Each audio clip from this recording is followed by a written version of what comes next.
Aux acclamations, on reçoit le pasteur Adolphe. Je t'en prie.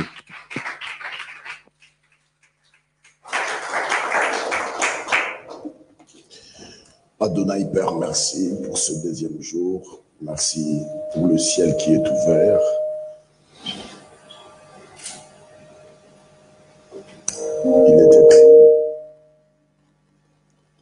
Il est écrit, toute grâce excellente et tout don de qualité ne provient que du Père éternel, chez lequel il n'y a ni changement, ni ombre de variation. Je te prie de bénir ces instants et de bénir ton peuple. Au nom de Jésus-Christ. Amen. Amen. Merci, prenez place, acclamez très fort pour la gloire de Dieu. Voilà, nous prenons très rapidement nos Bibles. Nous sommes dans Ésaïe chapitre 61.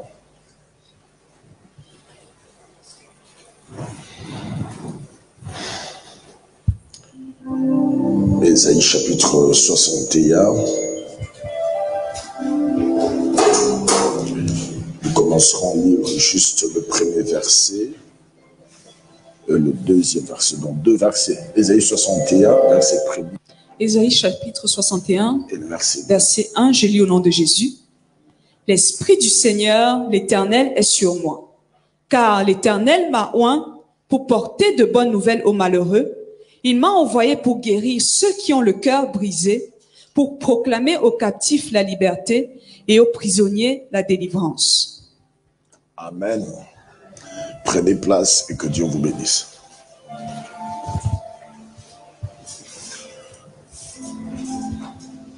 Nous parlons de guérir de blessures intérieures et des maladies psychosomatiques. Et hier, par la grâce de Dieu, nous avons premièrement commencé par nous parler sur l'identité biblique de l'homme. Et avons défini l'homme comme un esprit qui possède une âme et qui vit dans le corps. L'esprit, parlant de l'esprit, nous avons dit que l'esprit avait trois fonctions. Il y avait premièrement la conscience, la police intérieure, qui nous aide à discerner le bien et le mal. Il y avait également aussi l'intuition ou la présensation, appelée vulgairement le sixième sens. Et il est établi que les femmes sont plus intuitives que les hommes. Et nous avons dit que l'esprit est la première partie de l'homme, bien sûr, mais une partie immatérielle, qui met l'homme en contact avec le monde spirituel parce que c'est une partie immatérielle. La deuxième partie de l'homme, c'est l'âme.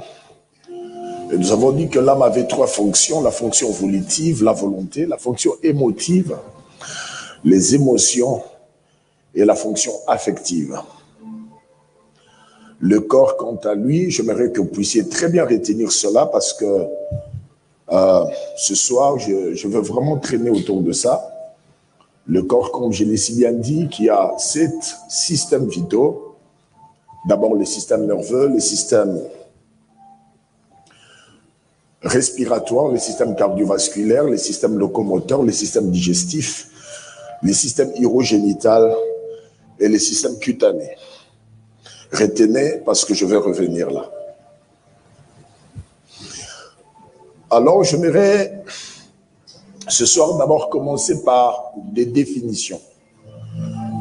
Parce que certes, nous parlons des blessures intérieures, mais il est important de les définir pour bien le cerner et le comprendre. Les blessures intérieures et les maladies psychosomatiques, bien sûr, nous voulons vous apporter de l'éclaircissement, mais partant de différentes définitions. Alors, les blessures intérieures, différentes des blessures tout court, qui sont des lésions résultant d'un coup, comportant une plaie. Le blessure intérieure, par contre, c'est une atteinte morale, mais aussi de séquelles, des séquelles internes causées par un ou plusieurs événements ayant provoqué des chocs douloureux. Il y a beaucoup de choses que l'on a vécues comme ça dans notre passé. Ça peut être une rupture brusque. Je me rappelle ici, chez nous à l'église, une sœur, paix à son âme, elle s'appelait Afi. Il y avait un fiancé du nom d'Adolphe. Je me rappelle qu'avec Adolphe, Afi a eu de sérieux problèmes. Ils s'aimaient, ils se sont séparés, c'était le vendredi. Mais après, Afi apprendra que Adolphe est en train de fiancer une fille dans la commune d'Ngiringiri, à Kinshasa. Je me rappelle ce jour-là, j'étais dans la parcelle, je posais mes pieds sur le banc. Et il y avait un de mes frères qui réparait la voiture du pasteur. J'ai vu la sœur Afi entrer, et je la revois encore. Et j'ai voulu parler avec elle. Elle m'a dit que le dossier n'était pas à mon niveau et qu'il fallait à tout prix qu'elle parle avec le pasteur. Mais le pasteur n'était pas là. J'ai insisté. Elle a dit, papa, c'est pas possible. Et quand le pasteur rentre, je lui ai dit, papa, j'ai vu la sœur Afi venir, mais son humeur n'était pas bien. Et le pasteur me dit, allons vite, je dois la voir. Et la venue qui nous séparait de chez la sœur Afi, c'était juste 3 avenues. Nous sommes sortis en précipitation avec le pasteur et d'autres frères, mais arrivés juste, pour ceux qui connaissent Kinshasa, la direction Chaba, et en descendant, nous avons déjà pris leur avenue. J'ai vu la sœur Afi qui quittait le coin de l'avenue de l'autre côté et venait, et elle est tombée. On était avec le pasteur, on a couru vite pour voir qu'est-ce qui n'allait pas. Et c'est là qu'il fallait l'amener à l'hôpital, clinique Rafa, du ministère du combat spirituel. Or, ce qui s'était passé, c'est que quand elle est venue voir le pasteur et que le pasteur n'était pas là, rentrant à la maison, elle a commencé à parler de l'histoire. Son grand frère n'a pas su comment régler les problèmes en lui répondant, ben écoute, maintenant qu'est-ce que tu vas faire? Si tu veux te tuer, tu te tues. C'est en sortant qu'elle est partie dans un salon de coiffure qui était juste au coin. Elle a pris les défrisants qu'on appelle Zazou, c'est vraiment une fabrication locale, et qu'elle a bu comme du lait. Et le foie avait connu des problèmes. Je me rappelle encore aux cliniques Rafa, elle demandait pardon, mais bon, c'était trop tard. 2 jours après, elle est morte. C'est juste pour dire que c'est pas pour rien parfois que dans des pays d'Europe, tels que chez nous en Finlande, les pasteurs sont même parfois payés. C'est parce que le travail qu'abat parfois le pasteur, vous ne pouvez pas imaginer. Le pasteur n'est pas seulement pasteur quand il prêche. Le pasteur, c'est aussi un papa. Le pasteur, c'est un conseiller. Le pasteur, c'est quelqu'un qui accompagne dans beaucoup de choses. Je vous parlais hier ici de ma situation propre, ce que j'ai traversé. Mais vous ne pouvez pas imaginer combien nos pères ont joué un très grand rôle. Je me rappelle même le bishop Mathieu Gagnon qui m'appelait chaque jour pour savoir comment j'allais et comment on était et prier avec nous.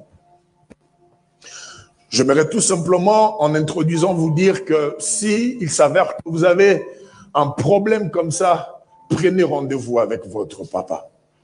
Essayez d'échanger avec le pasteur. Dites à papa qu'est-ce qui ne va pas. Parce que attention aux conseillers. J'ouvre une parenthèse que je referme très rapidement. Je vais continuer mon enseignement.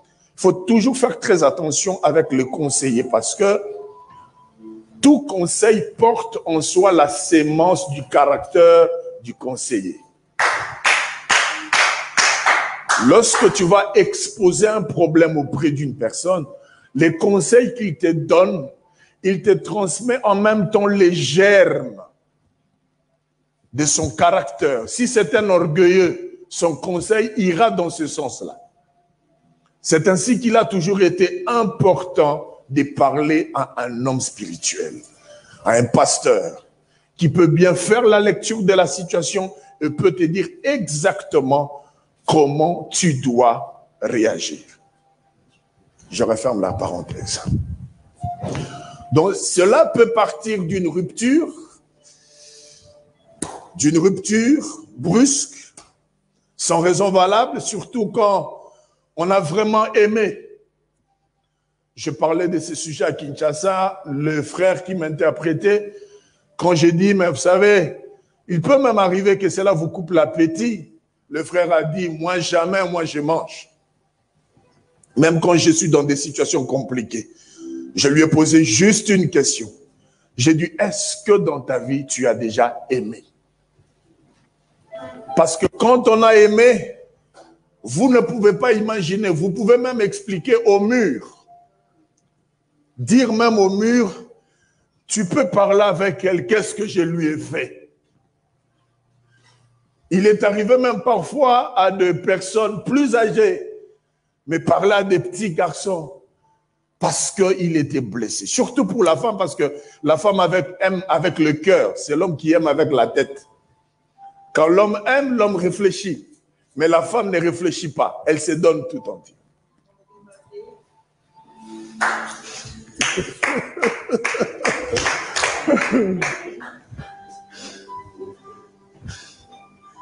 Alléluia.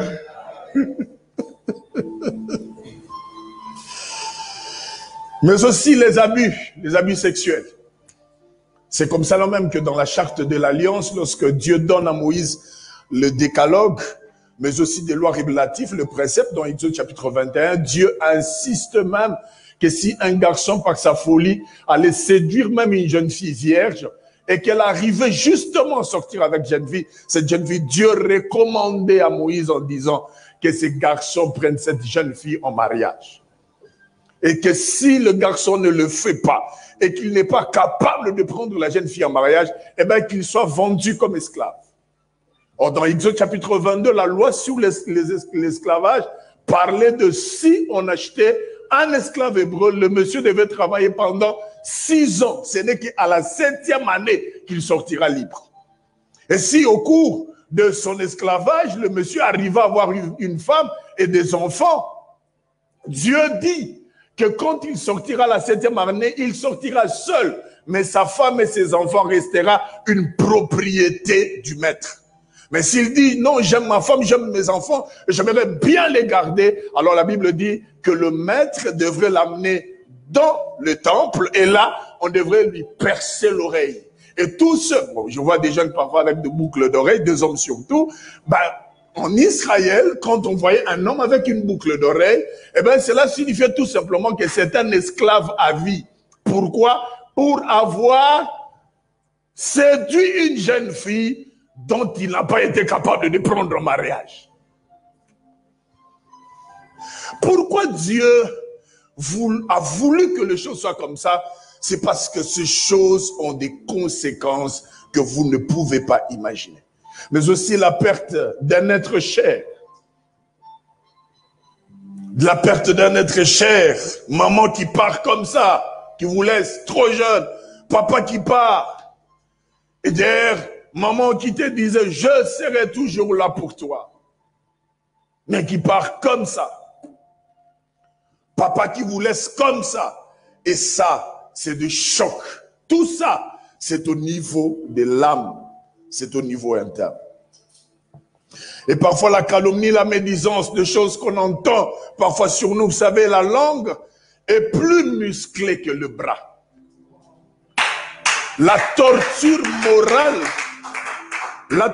morale est plus que la torture physique.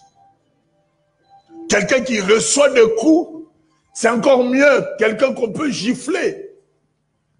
Mais la personne à qui l'on dit rien, mais que l'on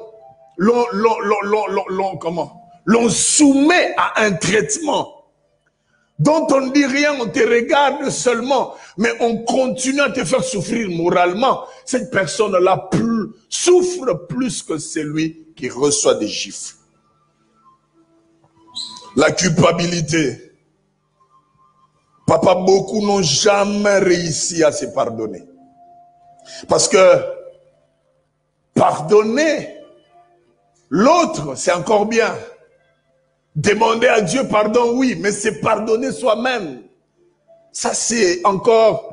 Beaucoup n'arrivent pas parce que il s'est dit, je ne pouvais pas faire ça. Je ne pouvais pas commettre une telle erreur.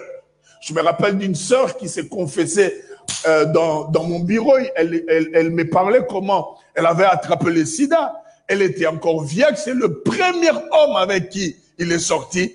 Et ben voilà, elle était atteinte. Il y a certaines situations dont la culpabilité reste. Et vous savez, la culpabilité, après l'acte, vient de Dieu, mais la culpabilité, après les pardons, vient du diable. Je m'explique. Quand tu commets un péché, la culpabilité qui vient là, ça vient de Dieu. Parce qu'il faut, en fait, la police intérieure, la conscience, te dit que tu as mal fait, tu as mal agi. Mais lorsque Dieu te pardonne déjà et que toi tu es incapable de te pardonner, cette culpabilité-là vient du diable. Beaucoup n'ont jamais arrivé à se pardonner. Comment je puis devenir une fille mère? Comment est-ce possible? Moi qui ai été aussi brillant, aimé par mon père, aimé, mes parents me chérissaient, m'aimaient. Comment je peux leur décevoir comme ça? Je me rappelle que papa même est parti avec ses souvenirs. C'est pourquoi je vous dirais ici, le parent, lorsque il y a déjà un problème, il faut se concentrer sur la solution possible. Continuer à traîner sur le problème, eh ben, vous ne pouvez pas imaginer que cela peut créer comme des dégâts dans la vie de l'enfant. Le rejet. Et vous savez, en créant l'homme, Dieu a mis en l'homme 5 désirs. Premièrement, le désir d'être grand.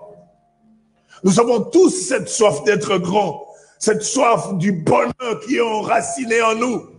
Mais quand on grandit et que cela ne se réalise pas, et c'est comme cela que l'amertume s'installe.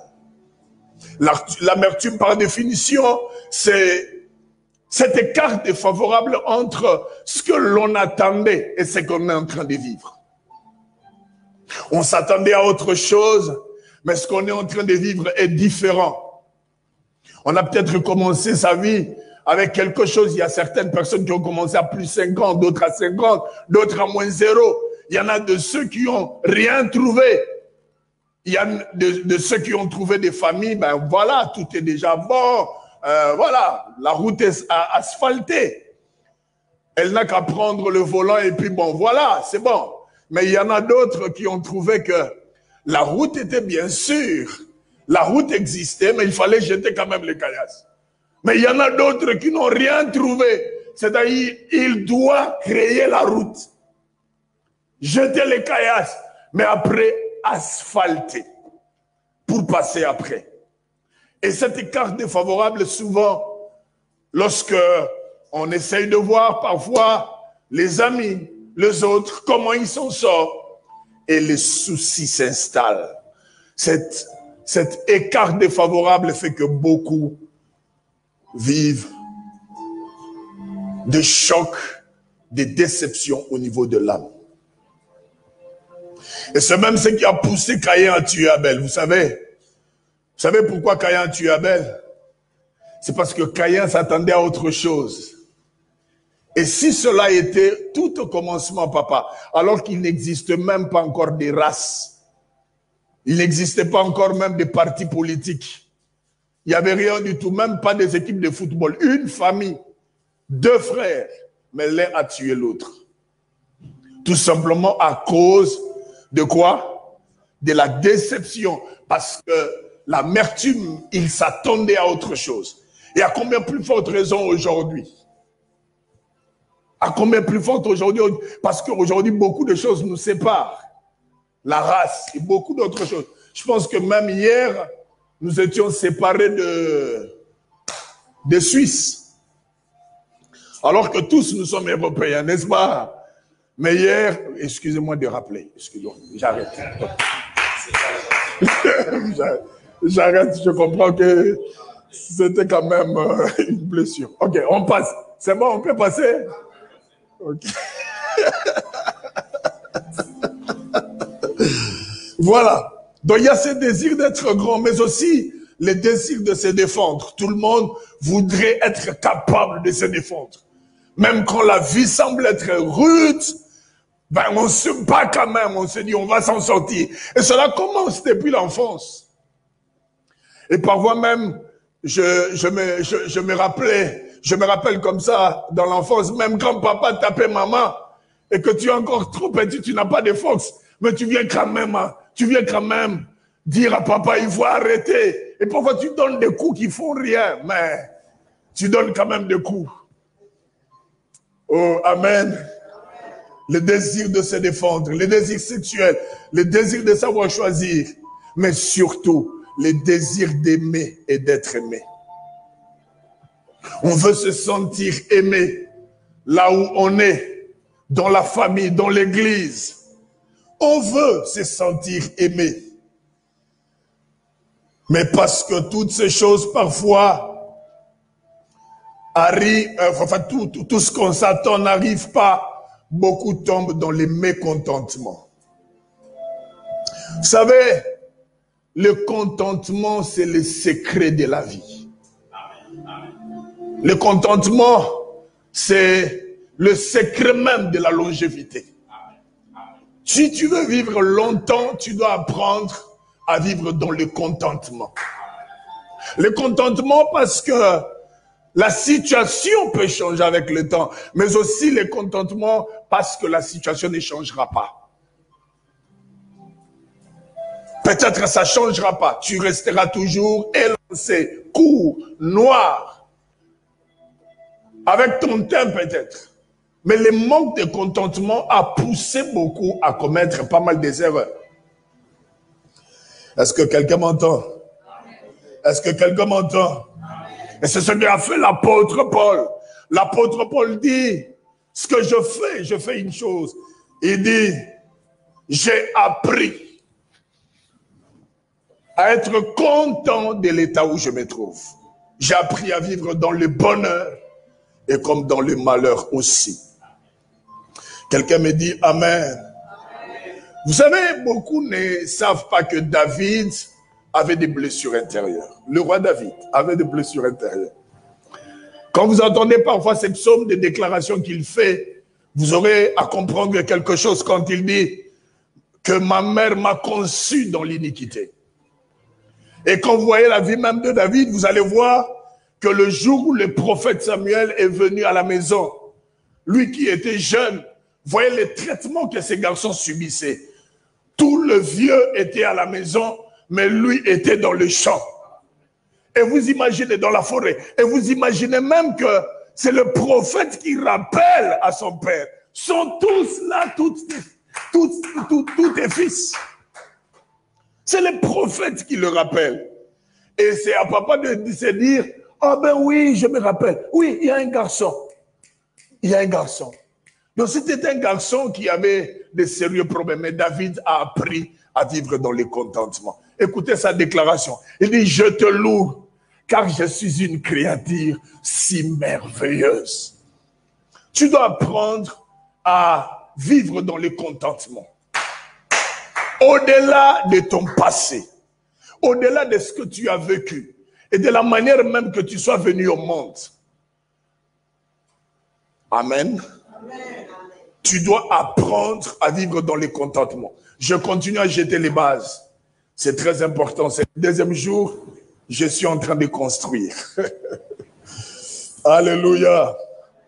Une créature si merveilleuse, a dit David. Tu dois avoir un discours interne. Et ça, c'est même le secret des athlètes. Il est même établi que 80% pour que l'athlète puisse gagner le combat ou gagner sa course, tout se passe au niveau mental de ce qu'il s'est dit. Il est même établi que si même il peut avoir été bien préparé physiquement, mais si au niveau mental, il y a quelque chose qui ne va pas, il va perdre le combat. Il va perdre le combat.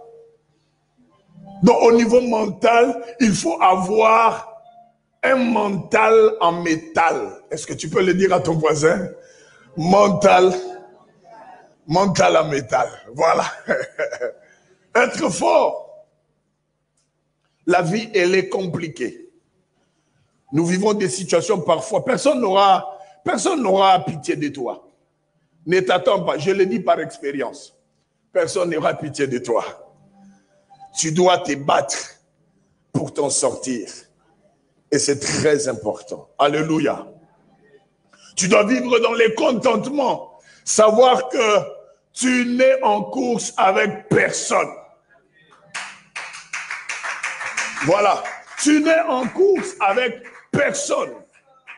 Beaucoup détruisent leur vie parce que c'est comparant aux autres. Le complexe des mesures détruit beaucoup de gens.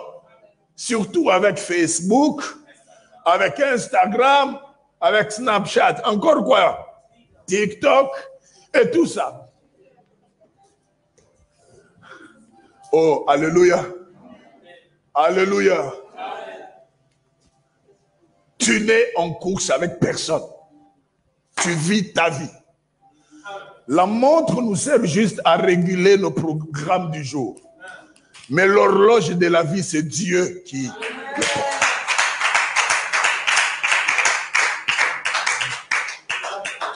C'est Dieu qui sait qu'est-ce qui se passe.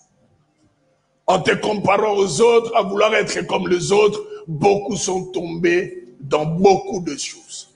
Délinquance juvénile, dans la drogue, dans beaucoup de choses. Garde-toi.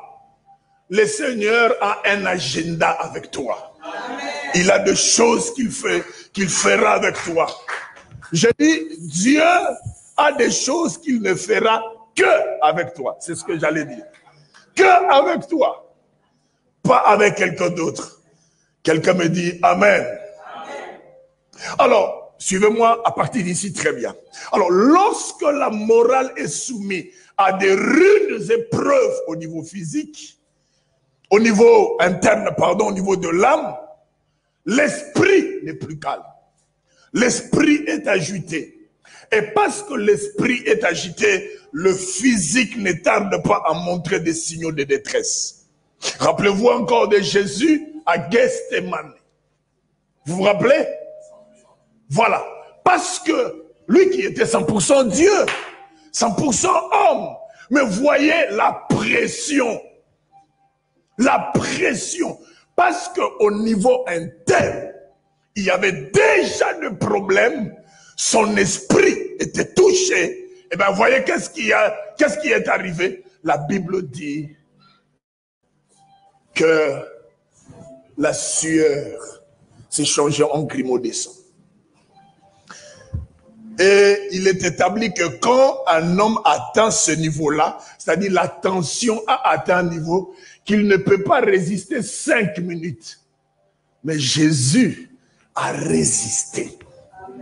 Toute la nuit, devant Caïphe, devant Pilate, avec des fouets, avec tout ça. Il était là, il savait qu'il fallait accomplir la mission. Et le problème, il savait que c'était qu'il ne monte pas. C'est même pourquoi quand il est monté, l'un des voleurs lui disait, descends. Après, même les passants lui disaient, descends de là. Et même les soldats disaient, tu as sauvé plusieurs. Sauve-toi. Mais il est resté jusqu'à ce qu'il a dit, Tétélestai, j'ai tout achevé. Quand déjà au niveau interne, ça ne va pas, l'esprit n'est plus calme, et bien le physique connaît des problèmes. Mais Dieu nous a créés, suivez-moi, je vous ai dit à partir d'ici, suivez-moi bien. Dieu nous a créés et l'organisme produit, notre système immunitaire nous permet de nous défendre contre beaucoup de choses. Mais lorsque la morale est soumise à des rudes épreuves, lorsqu'au niveau interne ça ne va pas, et qu'au niveau de l'esprit commence à s'agiter, c'est là maintenant que notre organisme, les scientifiques disent, notre organisme produit des hormones corticoïdes qui abaissent les défenses immunitaires. Et si l'épreuve est courte et de courte durée, l'organisme rétablit les choses lui-même. Mais par contre, si son intensité est forte, répétitive et de longue durée, les défenses immunitaires s'abaissent et l'organisme est exposé. C'est là qu'on parle de maladies psychosomatiques. Mes bien-aimés, il est établi que les maladies psychosomatiques sont les principales et classées parmi les principales maladies tueuses du monde. Alors là, je vous fais découvrir comment l'ennemi arrive à éteindre des destinées. Avez-vous vu où il commence? Il commence quelque part. Alors, je vais vous parler pour que vous puissiez comprendre les agents qui aggravent parfois les blessures. Nous avons tous des problèmes personnels et beaucoup d'autres choses. Mais il arrive souvent que le diable mettra sur ta route des hommes ou des femmes qui viendront pour aggraver la situation. Est-ce que vous comprenez? Qui viendront pour aggraver la situation. Ces hommes ont pour mission de te préparer à ça. Parce que l'ennemi sait que plus la situation s'intensifie, plus au niveau interne ça ne va pas, l'ennemi sait que tu vas manifester plus tard quelque chose dans ton niveau physique, c'est-à-dire ton corps, parce que la Bible même reconnaît que la chair est faible. Donc le corps va réagir et la réaction du corps a toujours été catastrophique. La réaction du corps a toujours été catastrophique. C'est ainsi que se faire plaisir en remémorant des situations douloureuses ne t'avancera pas. Papa, vous allez m'excuser, papa, de le dire, peut-être vous aurez un avis contraire, mais je crois même que la musique chrétienne, souvent, ce qui nous est présenté ne l'est pas. Parce que les gens ont toujours tendance que, quand vous venez à l'église, il faut pleurer. Un cantique qui vous fait pleurer. C'est encore mieux de pleurer quand vous adorez. Mais quand vous venez à l'église pour pleurer à cause de vos problèmes, eh bien, ça devient un problème. Vous comprenez ça? Oh, vous comprenez ça? Il arrive parfois où vous vous posez la question, la vie est de quel côté? Vous allez en boîte, surtout avec la musique brutale. Hein?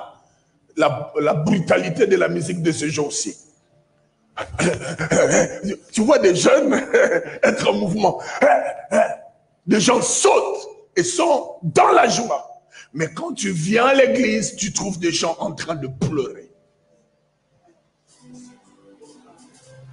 Quand tu remémores les situations douloureuses, les choses que tu as vécues et toutes ces choses-là que tu remémores chaque fois, bien-aimé, laisse-moi te dire que plus tard, cela aura des conséquences néfastes sur ton corps.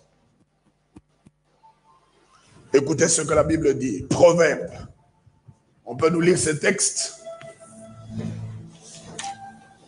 Chapitre 4, verset 23. Proverbe, chapitre 4, verset 23. Garde ton cœur plus que toute autre chose, car de lui viennent les sources de la vie. Garde ton cœur plus que toute autre chose. Laissez-nous les textes comme ça. Qu'est-ce que tu gardes en premier? Non, je te pose la question, sois sincère. Qu'est-ce que tu gardes en premier? Enlève le cœur. Garde ton cœur plus que toute autre chose. Qu'est-ce que toi tu gardes en premier? Jalousement. Mon corps.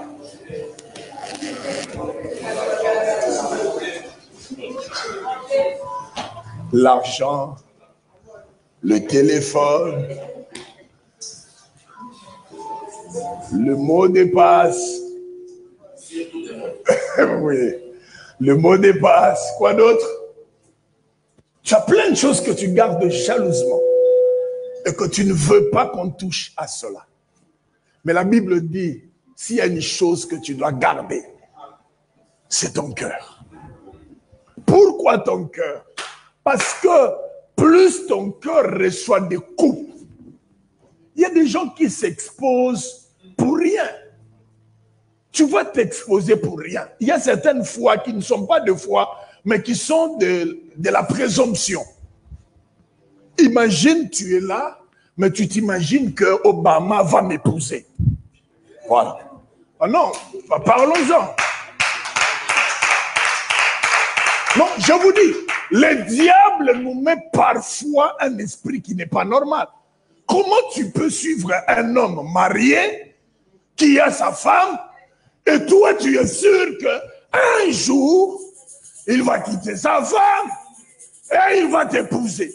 Et tu crois à ça, tu pries, tu jeûnes, tu montes à la montagne, toutes tes pensées sont... Mais attends, tu t'exposes toi-même.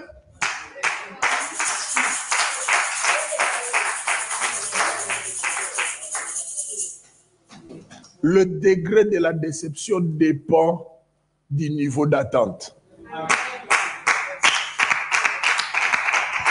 Maman, tu sais pourquoi aujourd'hui tu ne m'as pas déçu? Parce que je n'attendais pas, par exemple, que tu viennes me prendre à l'hôtel. Je savais que papa allait venir. Quoi d'autre?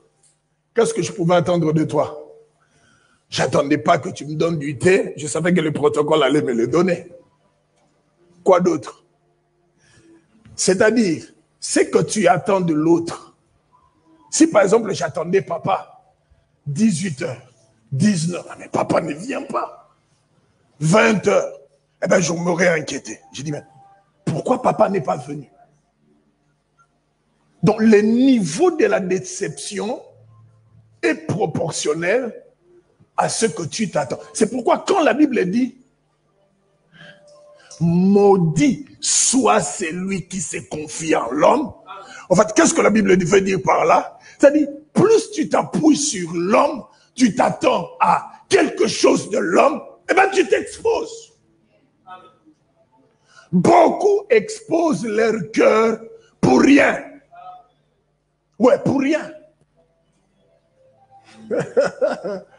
Oh, quelqu'un me dit amen. Amen. C'est pourquoi David a dit, j'élève mes yeux vers la montagne, mais d'où me viendra le secours? Le secours me viendra de l'Éternel qui a créé le ciel et la terre. Arrêtez de rêver, vivez. Vivez bien sûr avec la foi, il faut croire, mais il ne faut pas croire à des bêtises. Oh, quelqu'un me dit amen. Oh, quelqu'un me dit amen. Parce que tout ce qui se passe au niveau de ton cœur, c'est en fait, le corps va manifester cela. Alors, comment on peut toucher à ton cœur? Il y a des organes, une fois qu'on le touche, on touche à ton cœur. Je vais vous donner un secret.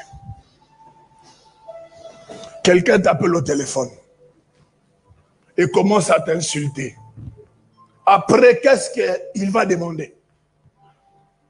Tu m'entends? Tu m'entends?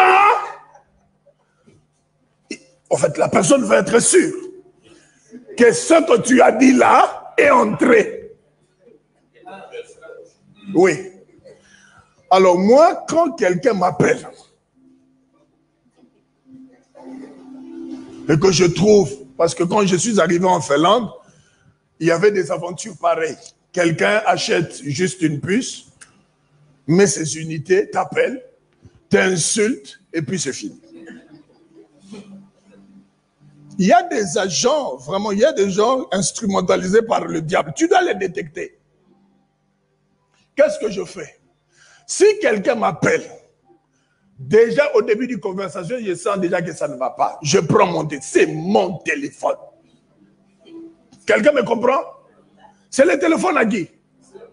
C'est mon téléphone. Je prends le téléphone, je dépose. Je continue à faire ce que je faisais. Et la personne va continuer à parler. Il parle, il s'est entendu. Oyogi, tu as entendu?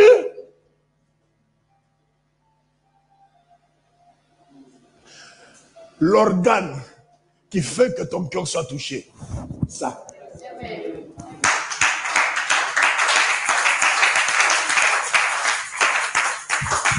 Tu veux protéger ton cœur, ce n'est pas en faisant ça. Si tu veux protéger ton cœur, garde tes oreilles. C'est pourquoi certains leaders sont parfois gardés. Beaucoup croient même que, bon, pour les Congolais, beaucoup croyaient même que quand on insultait Kabila, il entendait. Il ne vous a jamais entendu. Il n'entendra jamais. Il n'est ni sur Facebook, il n'est pas là. On choisit qu'est-ce qu'on doit dire au président pour le garder. On ne dit pas à l'autorité tout. On lui donne des informations nécessaires. Il y a certaines personnes qui allument son téléphone. Et il croit même qu'on le suit. Et étonnant que toi, tu aimes ça. Oh, mais tu es terrible, hein? Ou carrément, tu es Superman ou Superwoman. C'est-à-dire, il y a de ces personnes, il veut savoir ce qu'on a dit à son sujet. Papa, vous imaginez ça? Qu'est-ce qu'il a dit? Répète. Non, explique-moi vraiment. Qu'est-ce qu'il... Oh, tu veux le savoir pourquoi? Mais c'est ton cœur que tu exposes.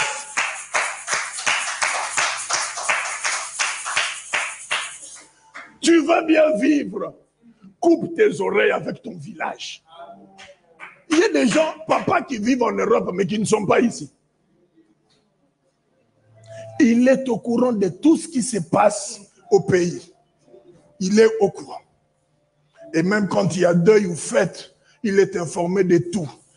Il y a même des gens qui payent des agents destructeurs du cœur.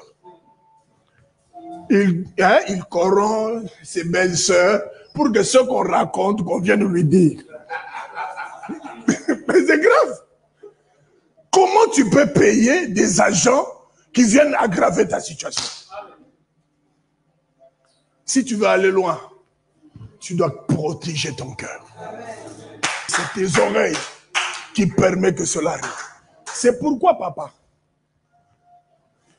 quand on disait à Jésus Belzébul, ceci, c'est là, ses disciples n'étaient pas là. Ils étaient là.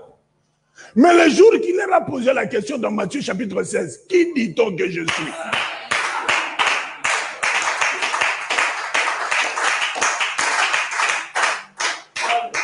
Vous avez entendu les réponses. C'est ce qui a gardé Jésus jusqu'à 33 ans.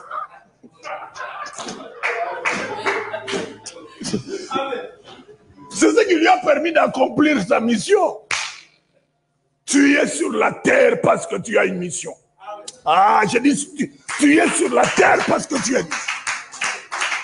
Si tu veux accomplir ta mission, entoure-toi de Pierre, de Jean, de Jacques. Des gens qui te diront, on dit tu es l'un des prophètes. D'autres disent tu es Jérémie, tu es Élie. Mais ils attendaient qu'on disait Belzébul, son papa c'est un charpentier, le fils d'un charpentier. Ils entendaient, mais ils n'ont pas dit ça. Donc je quitte les oreilles, je touche maintenant ton entourage et les amis. Avec qui tu traînes? Tu as des amis qui te disent quoi en fait? Qu'est-ce que tes amis viennent te dire? Vous savez, moi j'ai grandi comment? Je n'ai des amis que de vieux. En tout cas, je n'ai pas des amis jeunes, non. De mon âge, il n'y en a même pas. Je n'ai que de vieux. Et aussi, j'ai appris à écouter les aînés. C'est comme quand je suis avec papa, tous ces jours, je profite. Je cherche à lui faire parler. Même quand il est au volant, il ne veut pas parler. Moi, je lui fais parler. Je le provoque.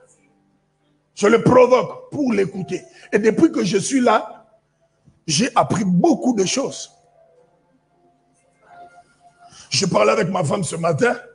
J'avais un problème au niveau de l'église à Kinshasa à régler. Et elle a évoqué cela. J'ai dit non, t'inquiète, j'ai la solution. Oh, tu as la solution ou tu l'as eu? J'ai dit, j'ai parlé avec papa, le pasteur Papi. Mais je n'ai pas expliqué à papa le problème. Non. Je l'ai bousculé. Je l'ai amené jusque sur ce terrain-là. Et il est arrivé. J'ai eu mes conseils. Il m'a dit, mon fils, voilà comment on règle les finances à l'église. Il en a répété ici. Beaucoup ne l'ont peut-être pas capté.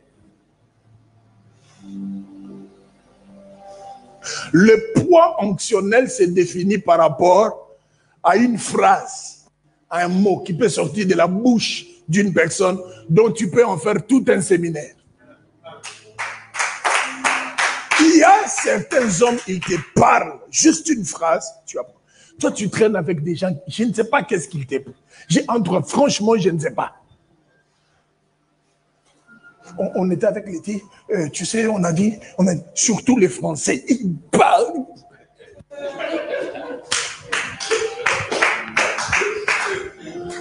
Sûrement, vous avez suivi les reportages d'hier.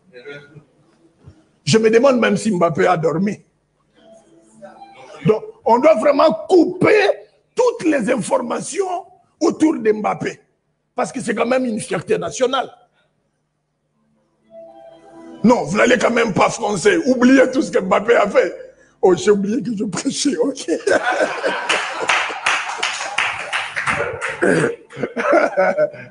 Non, parce qu'on peut le tuer. Ton entourage, qu'est-ce que ceux qui t'entourent te disent? Tu traînes avec qui? Beaucoup ne viendront que mettre dans ta tête des soupçons. Beaucoup de choses. Parfois, il t'arrive de ne même pas avoir confiance à ton homme, à ton mari. Parce que quelqu'un t'a dit, quelqu'un t'a parlé. Ton entourage. Garde ton cœur plus que toute autre chose. Quand tu sens que la source ici m'amène des informations qui n'est pas bien, Jésus a dit, si c'est même ta main, coupe la vie. Coupe. Et Jésus dit, même ça ta main, c'est-à-dire qu'il sait que ça va te faire du mal. Il y a certaines relations, tu es au courant que vraiment si tu coupais, ça va te faire du mal. Mais coupe quand même. Parce que c'est mieux de perdre le bras que d'avoir des problèmes au niveau de son cœur. Et ces agents diabolico-démoniaques, parfois viennent comme ça, ils te donnent des informations, sans même savoir ce que cela a créé en toi. Lui s'en fout. Je suis parti. Le métro arrive dans 24. Et puis elle est partie. Elle ne se soucie même pas. Ce que je viens de lui dire là, qu'est-ce que cela peut provoquer dans son cœur? Si tu es entouré de mauvais conseillers qui viennent te parler chaque jour, c'est comme si chaque jour, en fait, ils venaient te donner une cuillerée à café d'acide. Et le jour que tu meurs, c'est à l'homme. Hein? L'homme, le jour que tu as, il viendra pour te flatter. Le jour que tu as tout perdu, il dira, il n'était pas intelligent. Le jour que tu meurs, il vient te pleurer, c'est tout. Il viendra juste pour te pleurer. Garde ton cœur. Dieu ne dit pas, je veux le faire pour toi. C'est de ta responsabilité.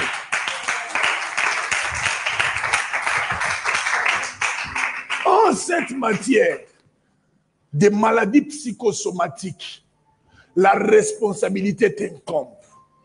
En fait, les maladies psychosomatiques, c'est la réaction du corps face à ce qui se passe au niveau interne. Parce que l'âme est blessée, l'esprit est agité. Alors, il y a maintenant au niveau du corps des manifestations. Et c'est des maladies tueuses du monde. Beaucoup sont malades aujourd'hui. La seule façon de guérir cela, c'est de régler le problème au niveau interne. Là, j'en parlerai demain. Mais vous devez savoir, mes bien-aimés, que je vous disais ici que l'homme a 7 systèmes vitaux.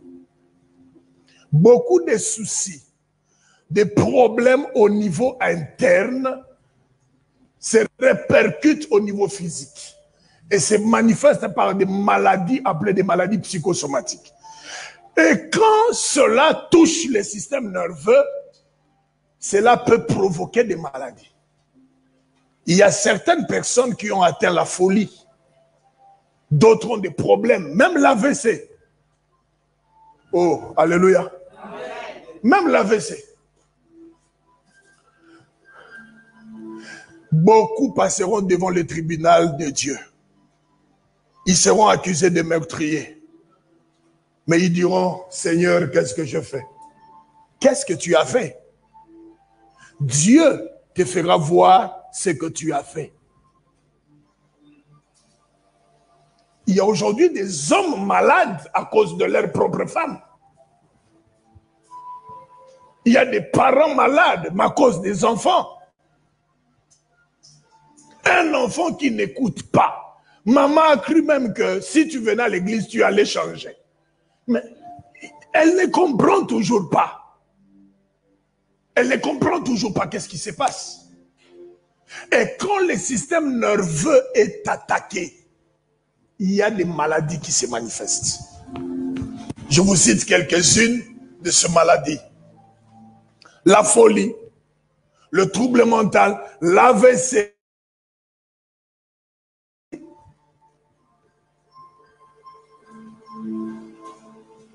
Vous comprenez? Et ça peut toucher le système respiratoire et avoir des maladies telles que l'asthme, la bronchite. Est-ce que ce n'est pas ce qui te dérange maintenant? Il y a des maladies qui n'ont pas de source au niveau physique, mais c'est au niveau interne qu'il faut le régler. Alléluia. Le système cardiovasculaire. Papa le sait, mon oncle est mort ici en Europe. Beaucoup l'ont connu ici en Europe. Il est mort. Mais le diagnostic a été établi que son cœur était fatigué. Parce que le cœur, de plus en plus, qui reçoit des chocs, Maman, venez s'il vous plaît. Venez, maman. Venez, frère. Mettez-vous juste là. Pour aider ceux qui sont. Mon frère, tu peux venir? Voilà. Voilà. Ça, c'est l'homme. Composé du corps, de l'âme et de l'esprit. OK? Alors, à chaque fois quand le problème arrive, le problème se concentre sur l'âme, le mental. Ça touche là. Ça donne des coups. C'est à toi d'esquiver ces coups-là. Il y a des coups dans la vie qu'on esquive, d'autres qu'on peut bien sûr recevoir, d'autres qu'on peut fuir. Mais le coup continue. De plus en plus que l'âme est en train d'être touchée, l'esprit, ça ne l'arrange pas. l'esprit devient mal à l'aise. Et quand l'esprit devient mal à l'aise, et si ça s'est stoppé, c'est bon. Le système immunitaire règle les choses. Voilà. C'est bon. On continue. Mais quand lui continue à frapper, et que l'esprit continue à être agité, c'est le corps qui réagit. Et quand le corps réagit, il vous arrive parfois, on t'annonce, maman est morte. Hein? C'est bon? L'esprit est agité, le système digestif est touché, directement tu as mal au ventre et la diarrhée. N'est-ce pas? Il y a des gens qui réagissent comme ça. Moi, il m'arrive, quand c'est un problème, je commence à transpirer. Je me sens faible. Je m'assois. Et parfois, ma femme le sait bien. C'est pourquoi il faut même vivre avec quelqu'un qui te connaît. Ma femme le sait déjà que là, ça ne va pas. Elle sait déjà quoi faire. Mais il y a des gens, ils te parlent. Et parfois, à un certain moment, tu dis, mais c'est bon. C'est bon, arrête, c'est bon. Mais il continue à donner des coups. Ah oui, ah oui, ah oui. Donc, elle est là. Elle est là. Elle continue à bouger. Et ce jour-là, c'est bon. Elle appelle au téléphone, à l'obélaki. Je lui ai parlé. Et après, maman, tu resteras veuve. Oui, je vous dis la vérité. Tu resteras veuve. C'est ça la stratégie de l'ennemi. Et lui peut être en train de cogner. Quand il est en train de cogner, l'esprit est agité, le système urogénital peut être touché. Il y a certaines femmes qui ont des problèmes de maternité, mais dus aux blessures intérieures. Pas un problème spirituel. Il faut la mettre à l'aise. Mais bien aimés, il y a des gens qui crient autour de nous au secours. Ils ne demandent pas beaucoup. De l'amour. Ils disent juste, aimez-moi. Montrez-moi que vous m'aimez. Que la vie me lâche un peu. Comme elle lâche un peu, ils crient au secours. Mais vous savez, on ne les attend pas. Pourquoi? Ici, au moins, vous parlez. J'ai vu des gens ici parler. Dans mon pays, Somifeland, comme on dit, pays des marécages, pays de silence. Le premier principe dans mon pays, quand tu n'as rien à dire, tais-toi. Alors tu verras tout le monde dans le métro, dans le bus. Tout le monde est concentré. Et papa, vous savez, ce système a fait que aujourd'hui, on s'inquiète à regarder la vie de ceux qui sont loin.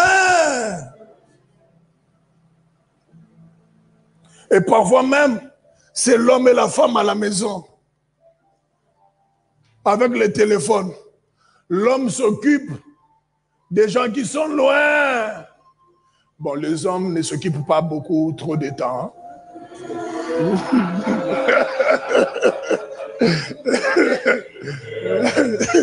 La femme aussi, elle s'occupe aussi des gens qui sont loin. Il n'y a pas de conversation. Parfois, l'autre ne se sent pas bien, a un problème. Mais toi, tu t'occupes de celui qui est très loin. Papa, on n'a plus 24 heures du temps par jour. Si tout le monde a 24 heures du temps, je ne pense pas que les femmes en ont encore. Parce que l'utilisation du téléphone, moins, ça te prend par jour 4 heures. S'il faut voir les emails sur Facebook, qu'est-ce qu'on a dit sur TikTok, je dois snapper, tout ça. Au minimum, c'est 4 heures. Si c'est 4 heures par jour, tu as 24 heures. Donc, on n'a plus 24 heures par jour. Et s'il faut prendre 4 heures, 4 heures, 4 heures, 4 heures chaque jour, ça t'enlève combien par semaine? Par semaine, c'est combien? 24, 24, ça fait combien? Ça 48. Alors, s'il faut prendre 4 et 4 et 4 et 4 fois 7, ça fait combien? 28. Donc, par semaine, on n'a plus 7 jours. Il faut enlever un jour. Il y a un jour où tu ne donnes qu'au téléphone, en fait, tu ne t'occupes que de Bill Gates.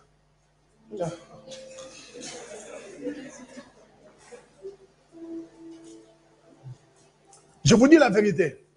Alors, il faut calculer cela par année. Tu verras qu'on n'a plus 365 jours. Les documentaires les démontrent que ceux qui ont fabriqué ces choses, leurs enfants n'utilisent pas. Ils ont arnaqué le monde entier. Et voilà comment nos familles sont détruites. Voilà comment les mariages, c'est pas solide. Parce que l'autre, l'un, s'occupe des gens qui sont loin. Et pendant ce temps, lui continue à cogner.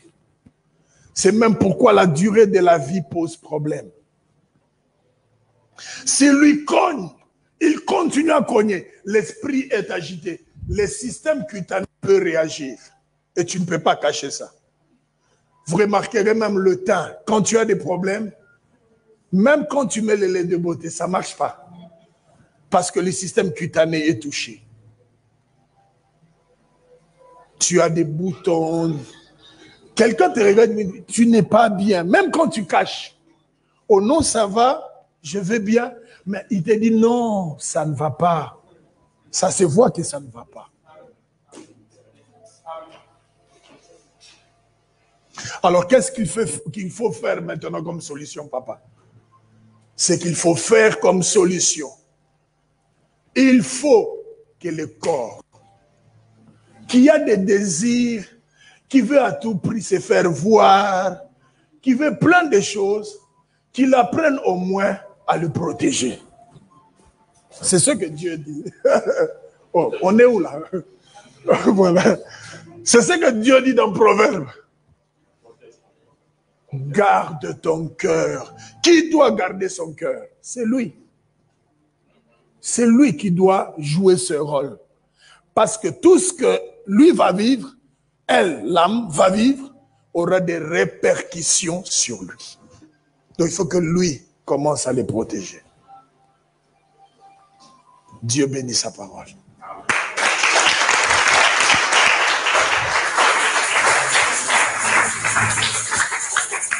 Nous allons nous mettre debout.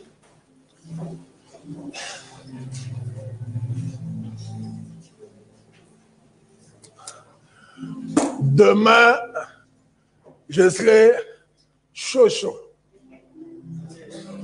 Il fallait bâtir aujourd'hui. Demain, nous allons parler d'un thème. Accepte de guérir. Accepte de guérir. Sors des soins intensifs. Demain, c'est ce que je vais enseigner. Mais écoutez, il y a sûrement une maladie qui a commencé soit dans ton cœur, dans ton corps. Peut-être quelque chose que tu vis. Tu te sens faible, ton corps ne répond plus comme il faut. Tu as été affaibli par beaucoup de choses. La Bible dit, ceux qui se confient en l'Éternel renouvellent leurs forces. Ils prennent l'envol comme les aigles. Est-ce que c'est possible? C'est possible? Et que nous prions. Tu es sûr que Dieu va entendre ta prière et va te restaurer. Mais je profite ici. Tu es un dur de caractère dont tu fais subir à ta femme, à ton mari, à tes enfants, à tes parents. Demande pardon. Pas seulement devant Dieu, mais aujourd'hui même en rentrant à la maison. Dis-lui, chérie, pardonne-moi. Pardonne-moi vraiment. J'ai compris que je te faisais souffrir. Tu me pardonnes. C'est très important. Que l'homme demande pardon à sa femme, que la femme demande pardon à son mari. Que les enfants s'humilient devant leurs parents. Parents, si même possible, appelle ton enfant. C'est peut-être ça le secret de sa guérison. Ton enfant qui est devenu turbulent là, peut-être c'est ça. Dis-lui, chérie, pardonne-moi. J'étais un peu dur avec toi, mais pardonne-moi, chérie. Peut-être il n'attend que ça. Et c'est très important. Alléluia. Alléluia. Élève tes mains. Commence à prier selon cette requête. Que Dieu renouvelle tes forces. Élève ta voix s'il te plaît, élève ta voix. Est-ce qu'on peut prier? Oh Dieu, nous prions ce jour. Élève ta voix, prie, prie bien-aimé, prie, prie. Élève ta voix, prie, que Dieu renouvelle ta force. La Bible dit, ceux qui se confient en l'Éternel renouvellent leur force. Que Dieu renouvelle ta force. Que Dieu renouvelle ta force. Que Dieu renouvelle ta force. Tu nous suis, tu es en direct, prie pour cela. Demande que Dieu restaure. Que Dieu te restaure. Qu'il te renouvelle. Que Dieu te restaure. Papa, je prie. Tout au long de mon parcours, de ma vie, j'ai reçu des coups. J'étais victime à beaucoup de choses. Je subis pas mal d'injustices. Et je fais subir aussi aux autres pas mal de choses. Mais ce soir, alors que ta parole est annoncée, je te prie, Seigneur. Seigneur, pardonne-moi et renouvelle ma force. Donne-moi la force, Seigneur. Arme-moi. Et que tout ce qui pouvait, Seigneur éternel, entraver ma santé, me créer des problèmes plus tard, je te prie, s'il te plaît, de me guérir. Au nom de Jésus. Restez calme, je veux prier. Le Seigneur m'a promis dans mon ministère m'accompagner par le don de la guérison.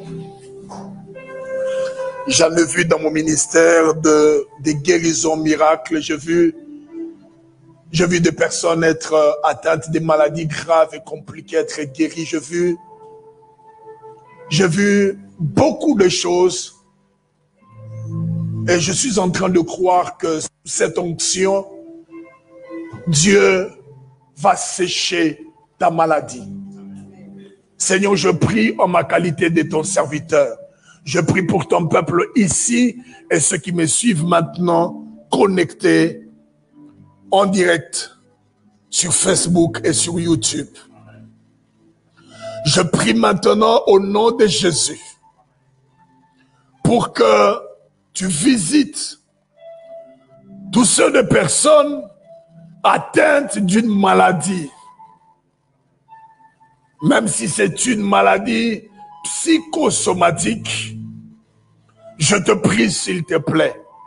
Seigneur, je te prie de le guérir. Alors que je parle maintenant, que ta maladie sèche.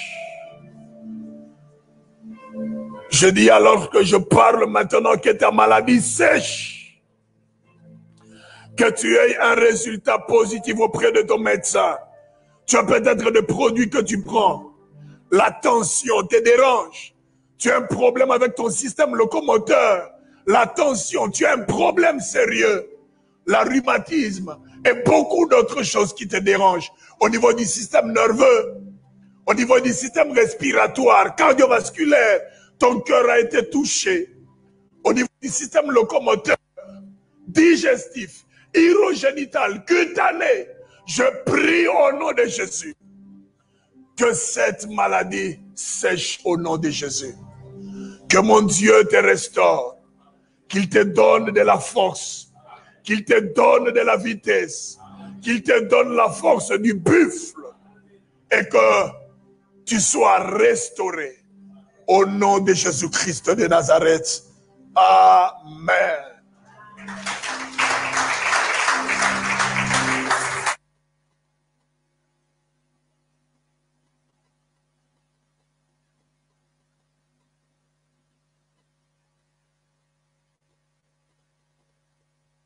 La parole nous a fait du bien.